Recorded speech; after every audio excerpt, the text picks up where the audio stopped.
Well, fancy seeing you here. Wow, here we are. We recorded episode 2 already just to avoid the awkwardness of this, but I'm here in it.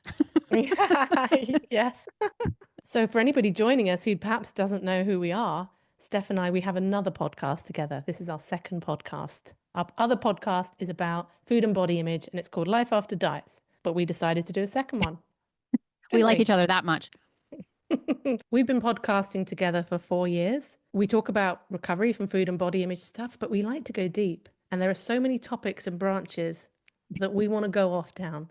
So we're creating this new space in order to do that. But perhaps to give you a sense of whether this podcast is going to be for you, I would say this podcast is inspired by two quotes. One of them's mine and one of them's Steph. Not, we didn't come up with them. We chose these quotes, which will give you an idea of the vibe Yeah, of this podcast. Do you want to share your quote, Steph? sure. It's by Carl Jung, and it's until we make the unconscious conscious, it will direct our lives and we'll call it fate. So, this podcast is about increasing self awareness, understanding why we behave the way we do, why we seem to act in self defeating cycles at times, and then trying to figure out our way through that. And my quote is an Eckhart Tolle quote, which is around being at least as interested in your own reaction to something as you are towards the thing that caused your reaction.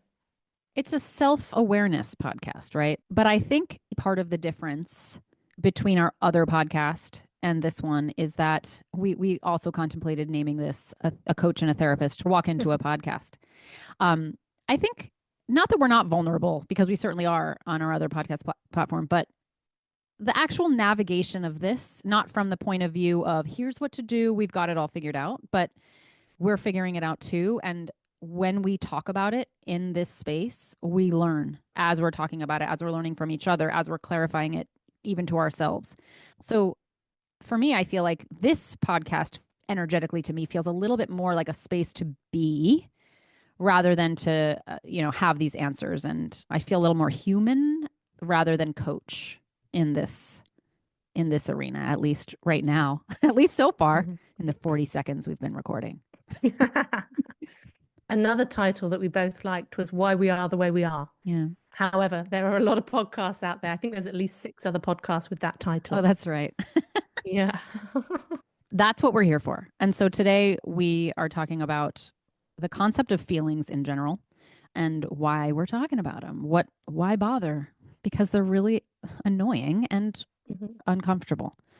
I think I have blamed my feelings for my inconsistencies at times. So if I feel like doing something, I'll do it. Sometimes I have resistance and I don't know why I have resistance. And then sometimes I'm judging myself for how I'm feeling about something. I guess what I'm trying to say in my confused way is that feelings are confusing and trying to actually unpick them rather than just trying to be rational. So I think if you feel like your feelings are wrong or your feelings are getting in the way, what I would do is I would try to avoid, suppress, and repress those feelings.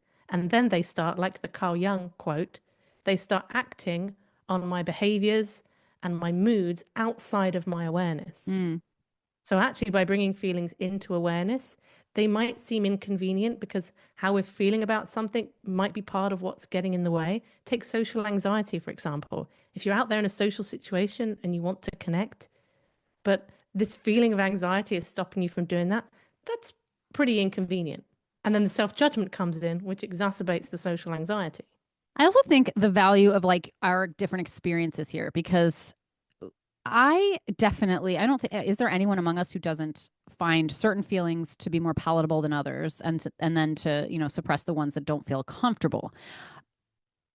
Maybe some of us do that more across the board or lean into logic and intellectualization more. But I also would say, like, I can look back at my experience of relating to my emotions and certainly find the ones where I have felt like they're not welcome here. But I've also not necessarily felt like I needed to just not have them at all. I have just leaned on certain ones that are more comfortable and then over identified with them. And so the vigilance in me is like, oh no, I have feelings and I know what they are and I can be with them. But it's like, oh yes, yes, Stephanie, but specific ones. And the ones that you're familiar with and the ones that you've deemed to be okay, and that or that we even need to be always in our feelings. I think there's a spectrum of this. There's a spectrum of finding rational thought and balancing that with feelings so that we're not always over identified with being an emotion and acting from an emotion all the time. So, which feelings are more palatable to you and which feelings are the most inconvenient? Oh God. Well, okay. I feel like I'm a little bit in the minority on this one potentially, but anger is one I feel more comfortable with. I'm actually familiar with anger, and it is an easier go to for me than uncertainty, fear, sadness. I find those to be more vulnerable. I will kick that can down the curb. Is that what we say? Kick down the road, kick the can down the road on those. And I put anger in its place because it's fiery. I can do something with it. I can act. It takes up more space in my body that I want to like translate out, and I can keep moving with it. And I feel like when it gets quieter and when the stillness is more potent, that's where sadness, that's where the lower energy emotions live. And I don't feel as comfortable in a lower energy state because I feel like I'm gonna drown. So that's an exploration for me even right now. It won't surprise you to know that anger is probably the one I find the most challenging, and sadness is probably the easier one for me. To go to sadness, there's something in sadness for me that feels like a surrender and almost like a letting go. You know, for yours is the anger is fiery and it feels active. The sadness, I think, comes from perhaps feeling a bit defeated by certain things in certain situations. So, bigger global events, I'm much more likely to go to defeat and sadness and surrender to it happening, which my experience of that is that it actually brings me more peace. But then the part of me that judges is, oh, so you're just letting everyone else go out there and be the activist? I don't know if there's an activist in me, but I feel a bit of judgment that perhaps there should be. And by going down this route, am I being passive? Am I avoiding something? I'm feeling something, and it does feel like a surrender and a letting go. Certainly when I'm aware of it and I consciously allow it, it brings enormous relief to go down the sad path than to feel angry. So then have you been experimenting with anger at all? Like cuz we've been talking about this in the old podcast, and so it's not something new to your awareness that like this exists. Have you are you sitting in a place of like, yeah, I'm just aware of it, or are you playing with anger at all? I feel like I've done some of the work on anger is letting go of my judgment of it. Because for me, anger was not nice. For me, if I feel angry with somebody, then I feel like I'm not being a nice person. It feels like it's not the kind of person that I want to be. And by allowing that anger and naming it and saying, I feel so angry right now with this situation, with this person, and I'm probably going to use the word validate quite a lot in this in this podcast, but when I validate that emotion and I don't make myself wrong for having it, it actually tends to pass. And again, because I don't want to stay stuck in anger. It feels like it's burning my inside. You know, you say you feel Mm, like you're drowning with sadness. yeah. I feel like I'm burning with anger. And I think I would rather drown than burn. So, but maybe it calls the question like is this really just about fear of being in an uncomfortable space, not even the story attached to it? Like drowning or burning are both under the umbrella of a story of discomfort. You know, it's like one would rather this and one would rather that, but both of these things are uncomfortable. Why bother? Why do we need to shift it in the first place? Or why do we need to like what's the problem with me staying angry and you staying sad? What's the value of exploring a different type of emotion anyway? I think that's so personal because I don't think that there's any kind of moral obligation to feel all the emotions or that there's a should in there. And I know you're not saying should, but for me, it's just more about from my own personal understanding and relentless self-examination that I want to understand these parts of me and I want to understand how the judgment of anger or the blocking of anger is that causing me problems elsewhere. Because what happens then is if I don't allow the anger, is that I'll try to suppress that anger. And that for me is then more likely to just manifest in a low mood, which isn't the same as sadness. It's a low mood. I think I really somatize my emotions. Like I hold them in my body. And I think by pushing down anger, I have to deaden my energy in order to do that. And actually, by even just validating, acknowledging, and not judging anger, something moves through me. It feels more like a release of anger when I'm allowed to be angry. I can feel it, but then it does pass quite quickly. So there's always a question in my mind going, well, why does it pass as quickly as it does? I don't know. That's a blind spot to me at the moment. Hmm. Well, it's also to me, I feel like when we have a reliance on, I'll just speak for myself. So anger is comfortable to me. It's comfortable to me because, yes, it's familiar and it was part of my growing up, but also it's protective. Like anger protects me from the things that I am afraid that if I don't feel angry about them, that they will override me or overcome me, or I'll be taken advantage of or something like that. So in some ways, anger has been this like ally, right? And I don't have the associations of it as being necessarily mean or aggressive in a way that feels threatening to me. But if I stay in that comfort zone, which is so weird because I know that most people will be like, "What? You're talking about anger as a comfort zone?" But I mean, some people will feel this. Then I'm setting my life up to. Then I need it to be this way, right? And then that's defensive. And then I'm going to look at my life and I'm going to look at myself and I'm going to look at other people that I'm in relationships with and all of the things that come into conflict with my existence. And I'm going to need to fit it around my anger instead of like it's going to be trying to like put a square peg in a round hole at some point. I'm not going to be able to learn because there's going to be too much of a need to create the story around the anger. So if I don't move out of my comfort zone, I don't evolve. And this is a value for me, is like evolving, moving, taking down the defenses when I'm ready. And I think that's also a piece because I think that there's also a need to keep those defenses strong to bolster something that is vulnerable and unsure in the beginning. But once the structure is set, that's the place where I want to be like, okay, how do I need to reconfigure things so that I can let more in and I can see more people in the story or see more other perspectives in this story without having to so vehemently defend mine? Because it is only when I have it's painful, but like when I have softened my anger that I'm actually able to see other sides and other things that I wasn't seeing in my anger that feel, to be honest with me and working in therapy on this, like it feels like potentially dangerous, like to see it from the other side in case my side isn't bolstered. So there's something about growth itself that comes from the deconstruction of the safe emotion and a readiness for this as well, that I'm feeling a lot all the time and feeling like the ask right now for me is to be exploring this other way of meeting myself and my life and other people. So I have a question. Yeah. Would you prefer somebody was angry with you or sad? Let's say you upset somebody. Would you prefer their response to be anger or to feel sad about what you Sad. did? Interesting. 100%. I'm afraid of someone being angry at me, which is why I have anger. Because Mm-hmm. if I get there first, then I have less, then I feel like I'm on the stronger foot and I live defensively. I live on the defense. So if you're sad with me, I'm like, oh, I can work with that. I can then soften too. But if someone's angry at me, I feel like I lose. And again, this is childhood, you know? But Mm-hmm. but yeah, it's way more comfortable to have someone be sad than angry. Mm-hmm. How about you? I don't know. I've kind of gone back and forth in my mind with it when I first thought of the question. My initial response was sadness, but then I thought, oh no, like to make somebody, you know what I mean? If I did something that caused somebody else to feel sad, there's something in the anger that's self-protective, and I would want that for them. Hmm. Because if they're sad, I've somehow like trampled them underfoot to make somebody feel sad. Whereas if they're angry with me, Hmm.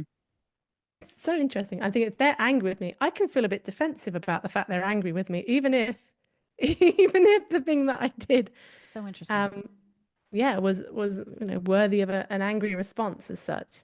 And that surprised me as I thought, because my first Yeah. thought was sadness, but then when I sat with how that felt for someone to be sad over angry, and I wouldn't want explosive anger. So if someone was able to say to me calmly, actually, I felt really angry about that when you did that, but they're safe in themselves in their anger, then I would prefer anger. If their anger isn't safe within them, then that's kind of like, well, Oh, what's going to happen with their anger? Yeah. There might be like a natural energy balancing between two people that if you're more comfortable with sadness, that's why the other side of the scale would balance the equilibrium and even allow you to become more indignant in some way and to change your energy. For me, when I think about someone else being sad, I'm like, oh, we can fix that. Even though that's not the point. But like if someone's sad, I'm like, in my I would never want to hurt anybody. I would never do that. That would never be my intention. So to me, there's like, oh, there must be some misconception then, because I would never want somebody to be sad. Whereas anger, I can't see even that clearly. It's like if anger meets anger, I don't know. I can't even think beyond this sentence. Like I just I don't have a foothold in understanding what's happening. Haven't you had the experience of anger meeting anger when you've touched on your dad, for example? So he's been angry and then you felt angry about him being angry. So what's When that for you? anger versus anger will dysregulate me. So anytime that I'm in confrontation with anger, I have not yet at the point where I can, I shouldn't say that. If it's potent anger, I can't regulate. So I will go into my old self. I will go into my primal reactions. I will become a version of myself that I'm not proud of because I can't think. When my dad gets mad at me or when anyone else does, and it rises to the level of like real, like volume or intensity, not that this happens a lot, but it does happen in my family system. Or like when I get, what happens when a police officer, I've talked to you about this, will like one time I missed the where I was supposed to go during a reroute of a construction route. And I started to go the wrong way. And the guy, he got really mad at me. And he was like, boy, he was going like this. And he was aggressive. He wasn't obviously going to come get me. I didn't feel unsafe, but he was mad at me. It was like he was mad at me. And I got so enraged back, and I just can't stay cool.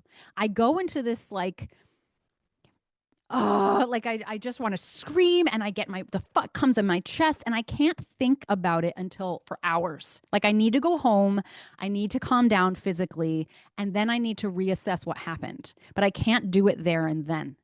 And that leaves me very vulnerable because I can't act on my own behalf in that moment because I'm going to be only acting from a raw, which is essentially the reason why I used to binge in anger or restrict in anger, because it was just this like it was just so primal. And so the work for me is regulating anger more in real time, which will require a softening. I think it will require me to become the other side of that energy balance, which is so hard for me to do when it feels so vulnerable. So what would be the most convenient emotion to feel then when the police officer is yelling at you for going the wrong way and is mad? I used to be a police officer for 9 years, and I see my colleagues get mad at the most ridiculous things and yell at members of the public. I'm like, come on, guys. Did you ever? Out. Yes. Oh gosh, I remember one time this person just kept driving right up my backside, like bumper to bumper behind, and I kept putting my brakes on slowly to slow it down. And oh God, I shouldn't say this on the podcast. Why?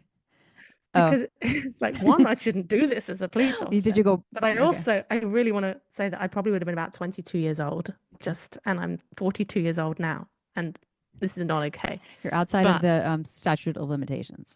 Yeah, I was so annoyed that they were not getting the hint to give me more space that I slammed my brakes on. So they had to slam their brakes on. Did they hit you? No. So then they were like, what the heck? And I got out of the car and I told them off. And what did they do? Oh, not much. They didn't. I can't imagine doing that to a police officer knowing they're a police officer. Like, why would you bait a police officer? Maybe that was part of my indignation. I tell you, this is an interesting thing, really. I would say in my teens and my early 20s, I was way more fiery than I am now. Huh. And I don't know if we've spoken about this specifically before, but when I was 26 and I had a pituitary tumor and my pituitary hormones, just everything changed, like hormonally in my body, everything changed. I've sometimes joked about it. It was kind of like being neutered. Like when you have a cat that's just a bit more hyperactive and then he has his balls chopped and he's just a lot calmer. That's genuinely how it felt. Like my energy in my body changed with my hormonal makeup changing. And then people started calling me nice. I'd never been called nice before I got a pituitary tumor. Really? I don't think I was very nice.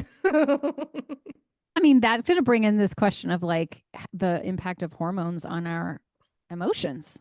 which Right. is a different episode. We Oh my cannot, goodness, yes. but We there is can't one. open that can of worms in this first episode, but we can get there. We can get there. At the moment, we've focused on anger and sadness. I do want to mention shame. I think shame needs an honorable mention in this episode Okay. because I think it is one of the most inconvenient emotions. And I'm not talking about when you might appropriately feel bad when you drop the ball or you let somebody down. I'm talking about that chronic, Yeah. deep shame, that feeling that just tells you that you are not the person you're supposed to be. You're not showing up the way you're supposed to be. You fail at everything you do.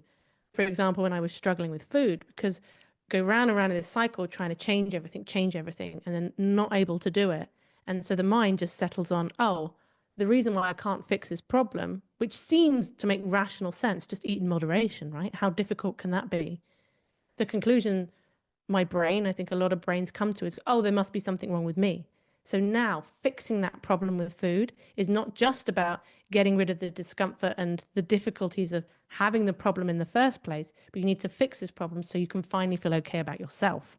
I think this is complicated, and I'm learning more about how complicated it is because I would have told you that through recovery, I really addressed shame and I didn't feel like I struggled with it anymore because what you're saying is I deconstructed the logic of that. So when I realized that, my relationship to food was much more physiological and psychological, and the merit of that and the influence of that, that it was beyond conscious control, was right in the unconscious layers and even in the primal autonomic layers.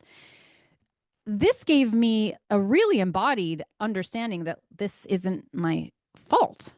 And I was able to intellectually let go of a lot of what I had been using as character assassinations for myself and being like, this is physiology, at least on this food and body image level. And from there, I was able to actually do that in a lot of other places.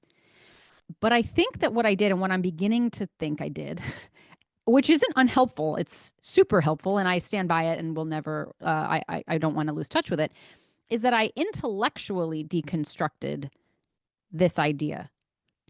But I have been running up lately against, not with food, I think maybe that one's a little bit of a different thing, but I've been running up against situations where I'm being judged. And my intellect can absolutely dismantle it and be like, everybody's different. Everybody will judge everybody. Of course, you have parts of yourself that others won't like, and there's parts of you that aren't evolved or aren't, or have a darker side. And some of those very same qualities are attributes if you look at it the other way. And I can do all of that cognitively, and I do, and it helps. It helps a lot because then I'm not struggling in like the cognitive shame as well. But my body won't let it go. And this is a feeling. I think this is shame, but it doesn't come across as what I would have thought is shame because it's fronted by this intellectual rejection. It's like, no, you're not, there's like, it's not you. Like, and I'm very like fiercely here. But in my body, I'm like, you are just, I can't, it's not words. It's just a Mm-hmm. feeling of less thanness or wrongness that no amount of intellect can shake. And I think I've confused, like in what I thought wasn't shame. I thought I wasn't carrying shame. I think what I mean is I've deconstructed cognitive shame. I don't know how possible it is. And I'm beginning, I'll ask you what you think, but this is where I stand right now.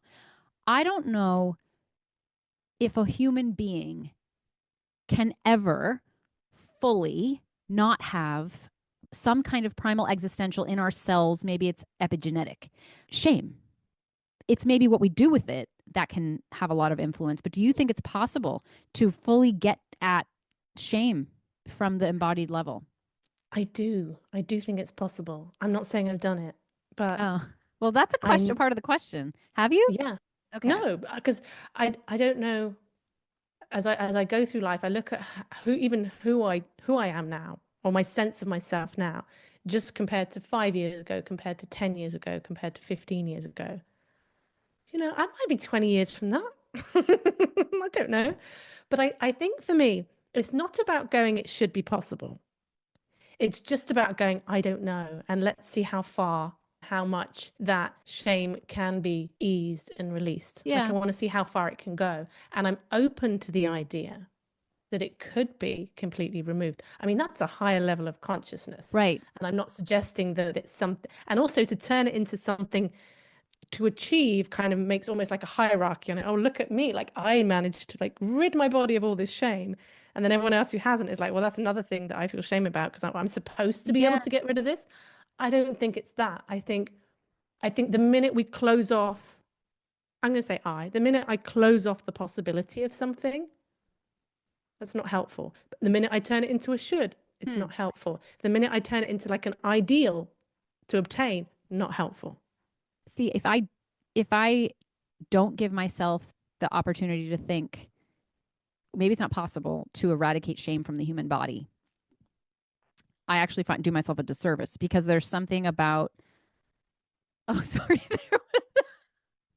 There was a shadow on my mouth that looked like blackness coming from my teeth, and I didn't know it's like shame. It's incarnate. It's coming out of your body. That's what it looked like. I was like, I'm talking about this too long. I think that I felt a lot of relief actually in coming to this realization that I don't think I know anybody, even the gurus, right? Like even the Mel Robbins, who I don't even think of as a guru, but like I know. But the people who Gabor Mate, like the people who have been working on shame even for a really long time, I don't think anybody is free of it. And of course that's my opinion, but I don't. And then it's kind of like, is it our human plight to have shame? And I do believe that there's some kind of higher level of consciousness that probably one could reach. I just don't think in our lifetime or at the current level of humanity that it necessarily is possible. And that therefore I would rather think to myself, in my lifetime, in this lifetime, I likely won't have access to what I need, to the resources I need in our culture to be free of shame. That might not be the ask of this level of humanity. Therefore, I need to operate under the assumption that it's okay for me to have it. And I understand that what you're saying is that. But for me, I conceptualize it like, yes, it's allowed to be here and maybe even is appropriate. Like, I don't even know if there's much I could do about it, which frees me from the should of like this idea that I could not have it. So question, do you think then it's possible to release more shame from the body? Because at the moment it's a black and white, the shame's in the body or it's not. With the level of shame that can be activated in your body, let's say it's at the moment it's 100, do you think that could be reduced by half in your lifetime? Yes, and I think I've done that. And I think like even just this week, I've been experiencing shame.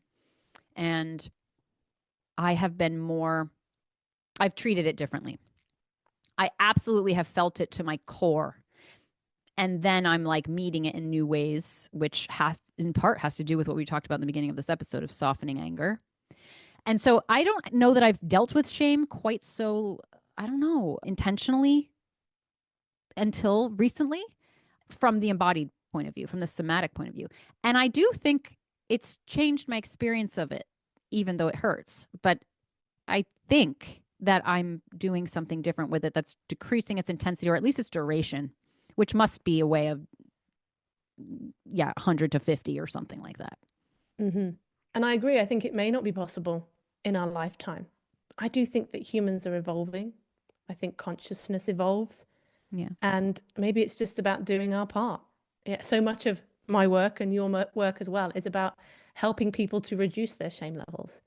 And then hopefully like they go through their lives with lower shame levels and they then pass that on to their kids or other people that they come into contact with. Because I also think that, certainly for me anyway, if my shame is activated, then it's likely to be projected onto other people.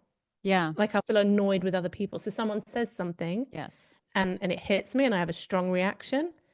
I'm then going to try and protect myself from the shame, even though the shame has been triggered, push it outwards into blame. Or into, I think something that I'm, this is so hard to talk about sometimes because sometimes I go to say something like, but is that true? Is that true? Well, a lot of things are true. Maybe it's one true thing or an angle of truth. Yes, and it can be both true and not true at the same time. Schrodinger's and the cat. opposite can be true. Yeah. Exactly. One of the ways that I've heard about shame spoken about is the type of anger, actually, which is interesting because we've touched on anger already. And that when it's turned inwards, it's shame. And then when it's turned outwards, it's blame. Yes. Right. So something happens and there is a reaction, often in the body. Like you feel, for me anyway, I might feel something before I'm aware of the thought. And maybe you're aware of the thought first. I'm not sure, because I know your mind works very quickly. So I will feel something. And then the reaction, it's likely to be, let's say somebody leaves a mean comment on YouTube. My initial response that I am aware of is defensiveness. And if I unpick that, I think there's probably, well, there's definitely blame in there. Sometimes shame, not necessarily. It needs to be a vulnerable point, because there have been many times I've been annoyed by a comment, but I've also felt very separate from it. It hasn't felt that personal. Yeah. Yeah. Felt more like an irritation. And other times when people have said something that has felt more personal, I go to anger as well. I never go to, oh, you're right, I'm terrible. It's never that black and white for me. Me neither. She says in a black and white way. Yeah, never. The keyword is never. Well, I mean, it's an interesting thing to think about. I don't know. The shame I'm talking about doesn't feel like anger. It isn't. I'm not angry at myself. I'm sad at myself. Like it's because it harbors some sliver of truth. And it's a truth that's been skewed and magnified in a way that maybe that would make me angry, is the misunderstanding. But like, whenever somebody says something to me that points out a truth that I may even already know about myself, but when somebody says it to me and condemns me for it, I'm not mad at myself. I can feel that. I'm not. I just feel bad. I just feel like I'm not good. No, it's not even I'm not good enough. I feel like it's so overused. It's just, I just feel small. I feel dumb, and I feel rejected, and I feel alone. And I don't think it's my fault, because I have the consciousness about it. So like, there's something about, it's like, I'm accountable to it. I'm not accountable to it. But then what? Like, to me, it's like the worst place. Because if I could be mad, I would be, because I would do that. But then after that is this other feeling that I'm avoiding, which is more of this sadness that somebody thinks about me like that. And actually, I might think that the places where I could be taken there, it needs to be something that I haven't fully accepted in myself. So if I fully accept a part of me that, isn't the ideal for whatever reason, someone else's comments are not going to hit that part. Not to be there's no emotional reaction, but I'm not going to feel that sense of like a sinking feeling. And I think you're right. I'm now completely questioning everything I've said so far about shame, but it's that sinking feeling. But there are things that I have in my body made peace with about myself, and other things that are just more tender areas. It needs to be a tender area. So I think the better and better that our relationship becomes with ourselves, and the more and more we allow for all parts. But again, is this just like a intellectualization, like you're saying, when it's in the body? Can we reach it there? I'm not even sure. I'm beginning to think that whatever feeling it is, shame or anything else, there is more than one story to whatever it is. There's 50 stories about whatever that emotion represents, or the story it's telling. And none of them are true, and all of them are true. Or maybe it's more, I could just say all of them are true. And because of that, there is no one way. Like, you can be very self-aligned and very okay with yourself, or have awareness of yourself, or these things. But because there's another truth to it, there's another way of thinking about it that somebody else has picked up on. That's a reality. It's a sliver of truth that you're facing. And even if your intellect is like, yes, but that's not the truth I want to pay attention to, or that I think is necessary to pay attention to, it still exists. And just knowing it exists, I think, brings up a very human a feeling of like, that thing exists. And that's why I think it's part of being a human. I think it's about our understanding of truth. Yeah. And I don't think it's as black and white either, as I first said about, is whether you've fully accepted it or you haven't. I think there's a whole scale of that. I used to be really defensive. So there's a part of me that I don't like, which is, and I know I've spoken to you about this before, and you've been like, I don't see that. And it's because I work hard on it. But there's a part of me that wants to be right in a way that, certainly in the past, so pre my hormonal neutering, I was insufferable. If I heard somebody say something that I'm like, that doesn't sound true, I would have to argue the toss. to be like, no, that's not true. That was the score on that game on that day, or whatever it was, like minor rubbish that just doesn't matter. And now I let so much stuff go. When people say something or they say it in my mind incorrectly, Yeah. Ooh. I don't say anything. But there's a little part of me that wants to go, I want them to know they're wrong. Like I want them Yeah. to know that they've just made a mistake there. Yeah. And this part of me, it's like a little self-righteous part. It's probably like a big part of it's my ego that just enjoys being right. It just tastes so good. I want to taste that as much as I can. Through the years over with the self-awareness, when I've realized how that has impacted people around me Mm-hmm. and how that, for me to feel like this, I have to push them down. I have to put myself in this sort of one-up position. And when I can zoom out and see that, the other part of me that I think of as just more me is like, I don't want anybody to feel like that around me. Occasionally, I can get caught out. With my brother, for example, if we're playing a board game, we can become the most argumentative, out to get each other kind of person. Actually, any games is the worst when this comes out in me. And I can remember soon after my neutering, one of my friends saying to me, like, how much I'd changed and this, that, and the other. And she said something about me always needing to be right. Hmm. And I felt like that it was defensive, but it was shame. I mean, it was absolutely. And you go to that place of not feeling enough. This straight away takes me to the place of I'm too much. I'm too much. But now, and we've had conversations since then about it, I can hear that. I can hear how I was. And there's much less shame about it now. I can look at that. Maybe there's distance as well. I can Distance, look at yeah. that younger part of me and go, that's how she was. And I feel further away from that. But if I were to do it now and someone were to point that out to me, that I got caught up in trying to prove a point or be right, my initial reaction is going to be, I won't use the word flash. It would feel like a flash of Yeah. shame kind of going off in me. I think it passes quite quickly. I think it passes quicker now because I can kind of forgive that part because it's only once I recognize it's there that I can make a different choice. So if I get caught up and I don't realize, I can't make a different choice until I recognize it. You can't make a different choice until you recognize it. And I think this is the answer, kind of wrapping to the question of like, why bother feeling feelings? Because when what you're describing, I think there might be a human instinct to avoid that and to maybe like be like, she doesn't know what she's talking about, or I am right. You know, like the avoidance of that can be very, very like we can build a castle, you know, to keep away.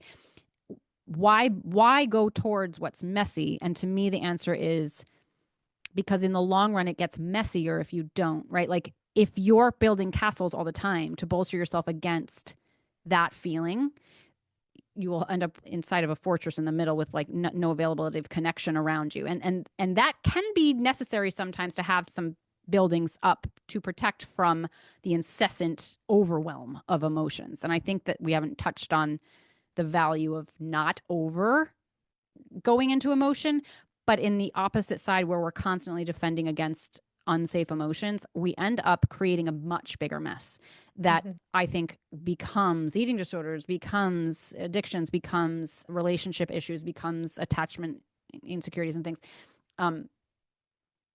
And probably most of us have landed in adulthood there already because I don't know that we were taught to do this younger.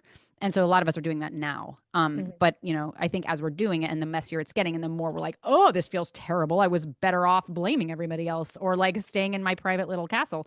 You know, it's going to feel worse before it feels better and before the balance can be erected between intellect, advocacy, standing ground, and feeling something that asks us to look at ourselves differently. Yes. And if there's no, you would probably use the word advocacy and I would use the word self-compassion. Not that you would disagree with my word, but just those words might feel different to us. But for me, I cannot be introspective and look at the parts I don't like unless I have a compassionate voice in my head. Because without that compassion, to look at the parts I don't like and examine them is only pain and only exacerbates a sense of shame that they're even there. But that is probably going to be another episode. Yeah. And it's so interesting because you're so right. Because when I think about compassion in my head, I'm like, that doesn't work. But advocacy does. I need to have my Yes. advocate there. Yes. So it's the same thing. It's your fierce Yeah. compassion. And so probably an episode on language as well in terms of how we understand ourselves and words, because that comes up for us a lot. We're often saying the same thing with different words, but I'm like, Yeah. the way you're saying it isn't working for me. Yeah. Yeah. Same context, different language. Okay. Okay. Yeah, Did it. we did it. Let us know what your feelings about this podcast were. We have Yes. an email somewhere. Yes. And whether you're finding it just really inconvenient that we have two podcasts, if you've come over from our Yeah. other one, sorry about that, guys. We've just got other stuff we want to talk about as well. Join us next week for a conversation on introverts and extroverts. All Are we right. gonna have okay. Okay. I was What? wondering if we were going to have a catchphrase for, something like keep feeling. Right. Let's keep working on that. Yes. But you can say it for today. Might need some workshopping, but Yeah. anyway, thanks for joining us, everyone. We'll see you, say next week, but the second episode's already up. Yay for you.